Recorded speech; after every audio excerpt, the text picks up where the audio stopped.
I'm cutting these slivers of grass out.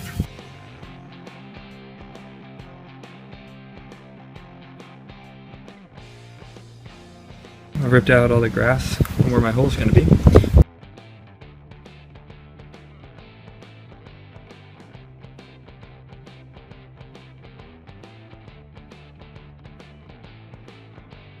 Trying to not pack too much any dirt into the bottom of this because I'm going to have to get my cable through that hole.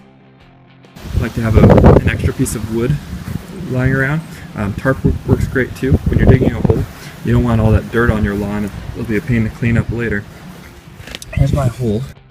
It's about a foot deep. And then here's how I've propped it up. That's why the leg doesn't fall down in the hole that I'm digging. I'm using this Quikrete. Notice it says fast setting. That's super important because I'm not pre-mixing. I'm dumping this stuff in dry and then putting water on top. Alright, so the reason for this cable is I'm worried if I just poured myself a little concrete pad, this thing could break free of the concrete pad. Just like how they put rebar into large concrete structures. This is my rebar. This is going to go down into the hole all the way to the bottom, most of the way to the bottom, pretty far down there. And the concrete's going to be poured around it. It's not going to let the leg of the swing set go anywhere.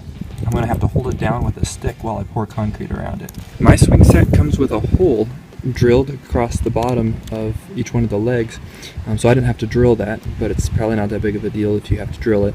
I bought this 1/8" thick stainless steel braided cable at Home Depot. This is a 3-foot length. It wasn't very much money. It was like $1 or $1.50 or something for it. Just did a simple little knot and then another one further down. This is half of a twist tie that I got off of lettuce from the supermarket. The trick that I'm finding is that if I make this first knot close to here, so I have an extra long length, this one won't try to spring apart so much while I'm tying it. To tie it with really long ends, wrap the twist tie around it a lot of times, kind of establish a long flat area, and then go up through the area that you don't want to untangle on the one end, through the area you don't want it to untangle on the other end, and then tie it together. And so I have a pretty good knot. I'm going to be able to push that down into the hole with a stick, fill concrete around without this thing popping open.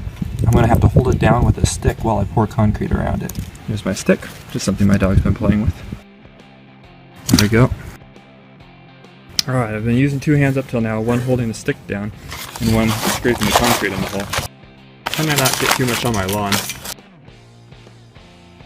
Now I've poured the last of my Quikrete into the hole. It's a 50-pound bag. It looks like it's just about perfect for 2 holes. I left a little pile here.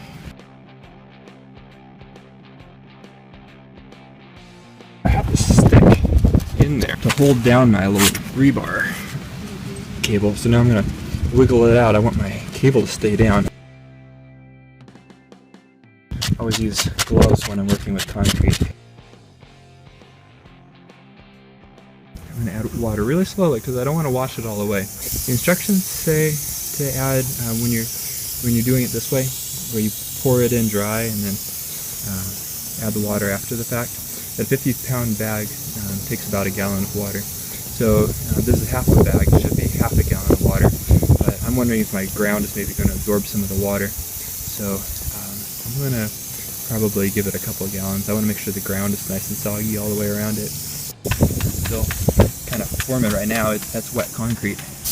I want the ground nice and saturated so that the water will get in there on all sides of the hole. I don't want just the top of my hole set. I want the whole thing set.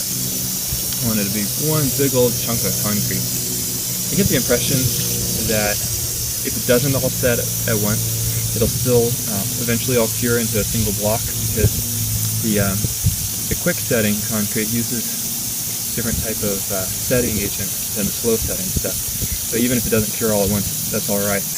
Then spraying some water on top, not too much. I don't want to wash all the concrete away. I'm giving it a lot of water around the edges. I want to have a lot of water absorbing down the sides of the hole. Make sure all of the concrete's getting wet. Instructions say that it sets in 20 to 40 minutes and you can put weight on it in 4 hours. So I'll probably let this thing sit for 20-40 minutes before I pull out my kickstand. That's pretty. Look at that. That's a big chunk of concrete there, foot deep. That swing set's not going anywhere.